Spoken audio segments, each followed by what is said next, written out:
Good evening. Karimganj TV নিউজের পক্ষ থেকে আপনাদের সবাইকে স্বাগত। যাত্রীবাহী বিমান একটি যাত্রীবাহী বিমানের বিধ্বস্ত হয়। এতে বিমানের সব যাত্রী নিহত হন।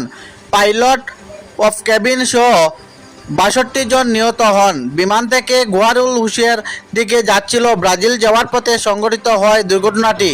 বিমান দুর্ঘটনায় ভয়ঙ্কর দৃশ্য ক্যামেরাবন্দি করেছে।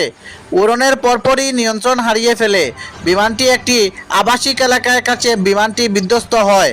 মুহূর্তেই আগুন লেগে যায়। দুর্ঘটনার কারণ খতিয়ে দেখা হচ্ছে। বিশ্বজুড়ে শোকের ছায়া নেমে পড়েছে। মধ্যপ্রাচ্য যুদ্ধের উত্তেজনার মধ্যে এলো বড় খবর। ভয়ঙ্কর হামলা চালিয়েছে ইসরায়েল। গাজায় একটি আবাসিক স্কুলের কম্পাউন্ডে ভয়াবহ হামলা। দারাজ এলাকার আলতাবিন স্কুলে হামলার ঘটনা ঘটে। ১০০ জনেরও অধিক লোক নিহত হন। মুসলিমরা নামাজ আদায় করার সময় এ হামলা ঘটনা ঘটে। গত সপ্তাহে 4টি স্কুলে হামলা চালায় ইসরায়েল।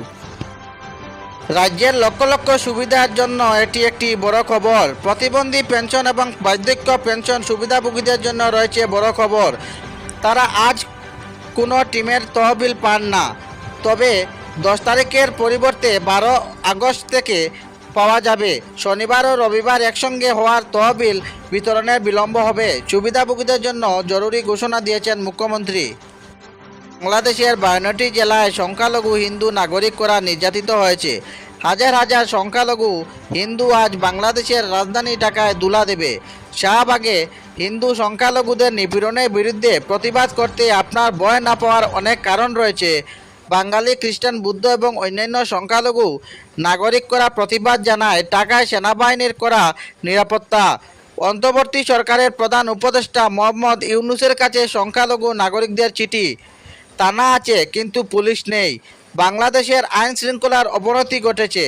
5 আগস্ট থেকে হাজার হাজার সংখ্যালঘু তাদের বাড়িঘর ছেড়ে পালিয়েছে।